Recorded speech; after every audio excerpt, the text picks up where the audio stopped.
Okay, we're on Standard 3 now. We're still in Unit 1, but we're going to talk about Standard 3. We finished with Unit 1 and Unit 2. Standard 1, Standard 2. Standard 1 was about the colonial era, and Standard 2 also talked about the colonial era, some economic and social developments that occurred there. In Standard 3, we're going to be talking about and explaining what the primary causes of the American Revolution were. We have 3 substandards. We're going to look at those separately, just like we did with Standard 1 and 2. Standard 3, Social Studies U.S. History 3, the student will explain the primary causes of the American Revolution. So here in this standard, we're going to be talking about what caused the American Revolution. Let's look at Standard A here a little closer, and then we're going to look at B. First of all, we're going to explain how the end of the Anglo-French imperial competition as seen in the French and Indian War, the 1763 Treaty of Paris, laid the groundwork for the American Revolution. Groundwork for it.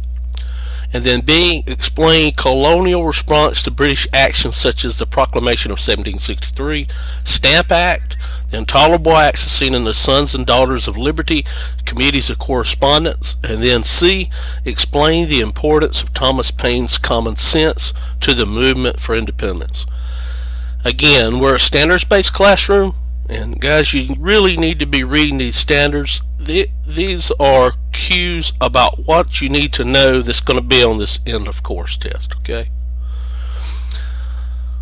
So our big overall theme here is explain. You need to explain and be able to explain what the primary causes of the American Revolution are or were. Okay, so 3, Substandard A. Explain how the end of the Anglo-French imperial competition as seen in the French and Indian War and the 1763 Treaty of Paris, how that laid the groundwork for the American Revolution. So this is our focus now. What does Anglo mean? Basically means English or British, English or British, and the French imperial competition. So one of our first essential questions would be, what is Anglo-French imperial competition? What was that? What do we mean by that? So we know that Great Britain or England and France had this competition going on, but what is imperialism, or what does imperial mean? And here's the 2 countries that are going to be at war. Here's Great Britain, England being right down in here, okay? And here's France. So this is an Anglo-French imperial competition. So here are the actors, the primary actors. Imperialism. What is imperialism? Okay. If we look at mercantilism and look at the relationship between England and the colonies, and then when it becomes Great Britain and the colonies, that's why we refer to Anglo French imperial competition. When we look at Great Britain and the colonies at this time, we see that that the relationship between them is that the mother country, England, would use the colonies to extract natural resources, then make manufactured goods and sell throughout the world. We talked about this mercantilistic economic policy that Great Britain had. And this relationship over these humans in the American colonies, and this territorial control over them has a lot to do with this term we call imperialism. It's based on superiority and dominance, or this dominance involves or is practiced through the extension of authority of one state over the people of another. In other words, this one state meaning Great Britain or England over the people of another would mean the American colonies. Now, the American colonies were not the only colonies that England or Great Britain possessed. Okay, we're about to see that on a map. India was one area, and parts of Africa, South Africa. So we're going to, in this relationship, people of the colonies or colonial areas are going to be exploited for their natural resources and raw materials and their labor to enrich the mother country, in this case Great Britain. Now, Great Britain was not in this by itself. England was not by itself in this taking over and exploiting other countries under colonialism using this mercantilistic policy. It was competing. We talked about how it competed with the Dutch and eventually took over the Dutch over in North America when it took over New Amsterdam and changed it to New York. But it's also in competition with other nations like the French and the Spanish. So this is a competitive system. It's economically competitive and politically competitive, and all countries seek abroad for economic opportunities to control land, raw materials, and to find markets. And a lot of this is through colonialism. So there's a race between these nations of Europe, these superpowers, to build an empire for themselves. And Great Britain was a part of this imperialistic race or competition, and so was France. So these two countries are competing with one another, just like the Netherlands were the Dutch. And so we see this competition playing out as we study U.S. history. Alright, so what we want to talk about is the Anglo-French imperial competition as seen in the French and Indian War.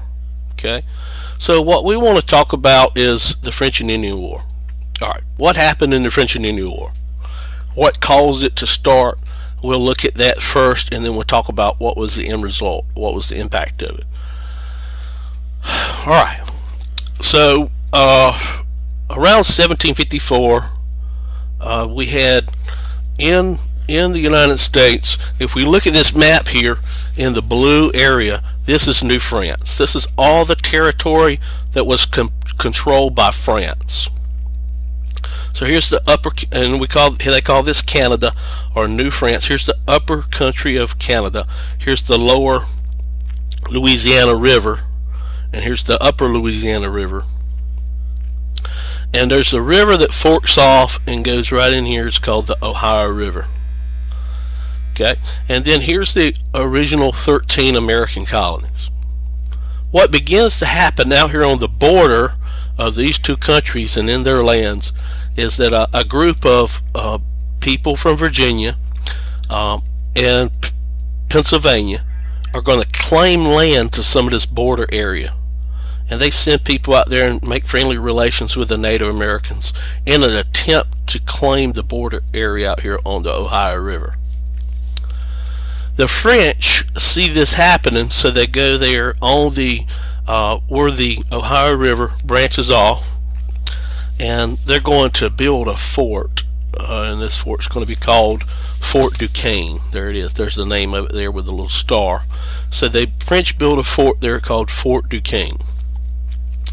Now, some very wealthy Virginia businessmen, and their names are Lawrence and Augustine Washington, and that name should sound familiar because George Washington, that was his brothers, got together and created this Ohio Company out here on the western border of Virginia and on the Ohio River, and they claimed that land. And the reason they claimed that land is not to get involved in the fur trade like the French were doing. The French wanted to protect their fur trade with the Native Americans, so that's why they built Fort Duquesne. And they wanted to protect against the encroachment of the American colonists coming over in their territory. Where the Virginia people in Virginia and the people in Pennsylvania were losing a lot of this land in the original 13 colonies and wanted to push out here. This is more of a real estate investment for the Washington brothers, and they were looking to expand westward because a lot of this colonial land was being absorbed already, and some of the colonists were looking for new land to invest in to go out and farm. Okay, so we see in this a westward push by the colonists to push westward on some of this land out here on the border.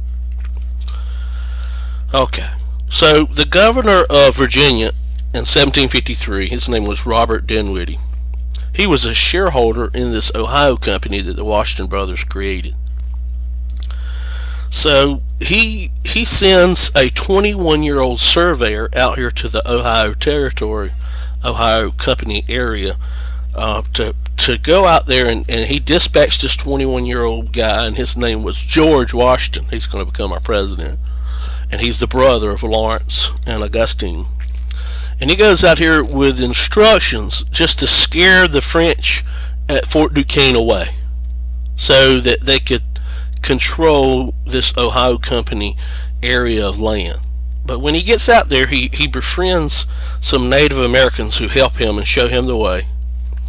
And when he gets out there, this chief of the Mingo Indians actually kills the leader of Fort Duquesne and a bunch of other guys that were very important diplomats for France, and they lay dead. So this incident is going to cause this huge, what we call worldly conflict between France and Great Britain. This Anglo-French competition is going to turn into this huge world war between these two countries. Now if we look, it starts here.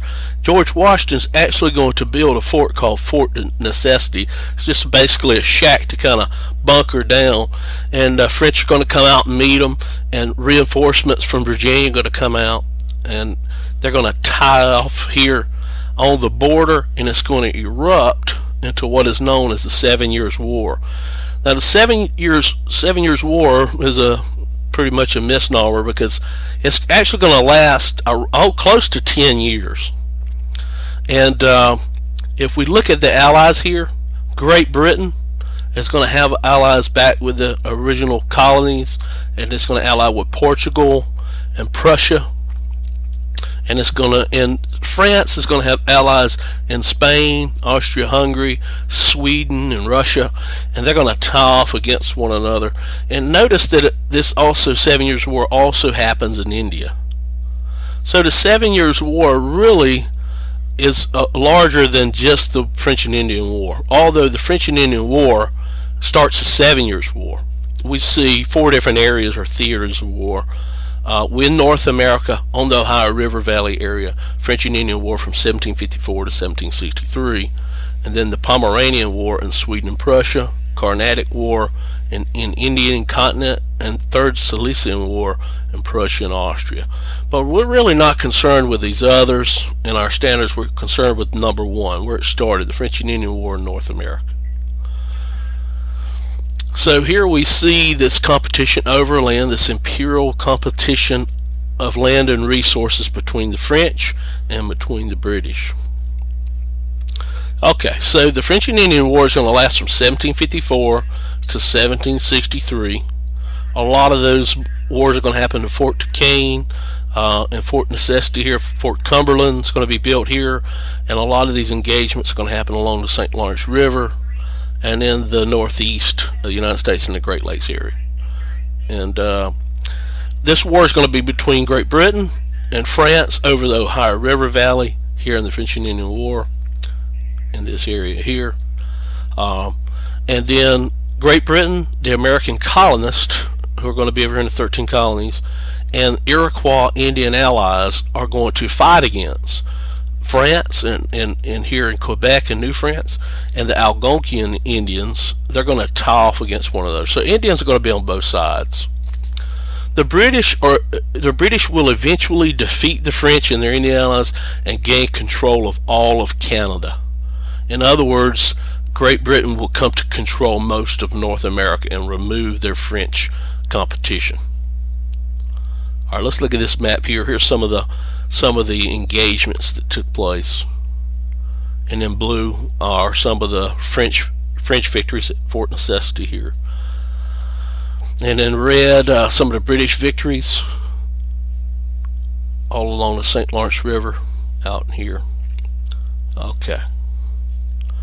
All right, so how does this end? Because if we look back at our standards, we really don't want to get too much into the French and Indian War. We want to look at what the impact of it was. So this is explain how the end of the Anglo-French imperial competition as seen in the French and Indian War and the 1763 Treaty of Paris, how did that lay the groundwork for the American Revolution? So let's look at the 1763 Treaty of Paris. All right, here it is. Treaty of Paris 1763. It's going to end the French and Indian War in 1763. All right, two very important things are going to happen. This is going to force France to turn over control of all of Canada to Great Britain. In other words, all of the French holdings are going to be surrendered to Great Britain. So France surrenders all lands east of the Mississippi River. Now we can say this in a different way. Great Britain obtained control of all lands east of the Mississippi River. So that is a difference between passive and active language here. So Great Britain takes all that land east of the Mississippi River. So what do we mean by that? And let's look at this. Okay. European land claims in North America 1754 to 1763. 1754, before the war started, all this in purple was Canada or New France, and all of it was French territory. And this in green on the eastern or Atlantic seaboard was the British territory, or the original 13 colonies area. And this green up in here was owned by the British around Hudson Bay, and here because of a Treaty of Utrecht between the French and the English. Now, after the Treaty of Paris 1763, France gives up, or Great Britain takes by force through this treaty, all lands east of the Mississippi River. Now this is very important. You know, if you remember the compass rose here from middle school, or you studied it before, maybe you've used the mnemonic device, never eat sour worms. So if we look at this map, we locate the Mississippi River. There it is running up, the Mississippi River running up, and then it branches off into the Ohio River, and that's where our controversy started. And all this is owned by France. Now if we look after the Treaty of 1763, look what happens. Where's the purple? Nowhere. So Great Britain dominates North America. You know, Spain takes control of a large area over here. If we look how Spain territory had grown, but from the Mississippi River all the way up, even the Ohio River, all up in here, all this becomes British territory of Great Britain. So all this land in green is going to more than double the land of Great Britain's land. And from the Mississippi River eastward back over to the Atlantic Ocean, we see the east here in this direction. From the Mississippi River east all the way to the Atlantic Ocean, Great Britain controls all of that after the Treaty of Paris 1763. Okay, and here it is in print. Great Britain gains control of all lands east of the Mississippi River. Great Britain becomes the dominant naval power in Europe, the #1 superpower on the seas. Alright, so what's the theme here? Conflict and compromise. We see the French and Indian War. The Treaty of Paris 1763 is going to be the compromise that ends this conflict. And we have another essential question. How did the end of the Anglo-French imperial competition, in other words, how did the French and Indian War lead to the American Revolution? So here's our focus. How did the French and Indian War, how did it lay the groundwork or lead to the American Revolution? Okay. When France and Great Britain were at war with one another, Great Britain will win, but at a cost. You know, it accumulates a huge amount of debt, and what we mean by debt is money that it owes to foreign nations. They had to borrow money to fight this war. And so it's going to go into debt, and it's going to be a financial loss to Great Britain even though it wins. So lots of war debt made with the winning of the French and Indian War. Now what is that going to do? This debt, what is it going to do? What's going to be the impact of it? What's going to happen is Great Britain is going to change a lot of its policies that it has concerning the American colonies. And it's going to begin to do a direct tax against the colonists to try to get the colonists to help pay this debt away and to take responsibility for some of the stuff that went on over on the border in the Ohio River area. So these changes are going to lead to the debt from the French and Indian War. Is going to lead to British changes that is going to anger a lot of colonists. And we look at these British colonial policies that are going to be changed. The Navigation Act of 1763, the Sugar Act of 1764, the Stamp Act of 1765, Writs of Assistance 1767, Townsend Act 1767, the Tea Act 1773, the Intolerable Acts of 1774, and then eventually the year that we declare independence, 1776, we're going to write the Declaration of Independence and separate from Great Britain, not officially, but through our actions and through our Declaration of Independence. So colonists are going to become angry because of all of these changes in British policies.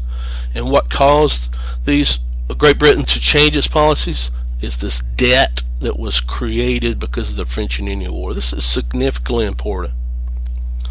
Alright, that's the end of Substandard A. We'll return in a few minutes for 3B.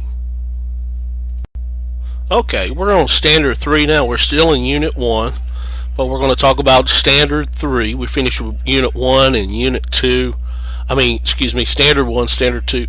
Standard 1 was about the colonial era, and Standard 2 also talked about the colonial era, some economic and social developments that occurred there. In Standard 3, we're going to be talking about and explaining what the primary causes of the American Revolution were. We have 3 substandards. This is our focus now. What does Anglo mean? Basically means English, or British, and the French imperial competition. So one of our first essential questions would be, what is Anglo-French imperial competition? What was that? What do we mean by that? So we know that Great Britain or England and France had this competition going on, but what is imperialism, or what does imperial mean? And here's the 2 countries that are going to be at war. Here's Great Britain. We're going to look at those separately, just like we did with Standard 1 and 2. Standard 3, Social Studies U.S. History 3, the student will explain the primary causes of the American Revolution. So here in this standard, we're going to be talking about what caused the American Revolution. Let's look at Standard A here a little closer, and then we're going to look at B. First of all, we're going to explain how the end of the Anglo-French imperial competition is seen in the French and Indian War. The 1763 Treaty of Paris laid the groundwork for the American Revolution. Groundwork for it. And then B, explain colonial response to British actions such as the Proclamation of 1763, Stamp Act, the Intolerable Acts as seen in the Sons and Daughters of Liberty, Committees of Correspondence. And then C, explain the importance of Thomas Paine's common sense to the movement for independence. Again, we're a standards-based classroom, and guys, you really need to be reading these standards. These are cues about what you need to know that's going to be on this end of course test. Okay, so our big overall theme here is explain. You need to explain and be able to explain what the primary causes of the American Revolution are or were. Okay, so 3, Substandard A, explain how the end of the Anglo-French imperial competition as seen in the French and Indian War and the 1763 Treaty of Paris, how that laid the groundwork for the American Revolution.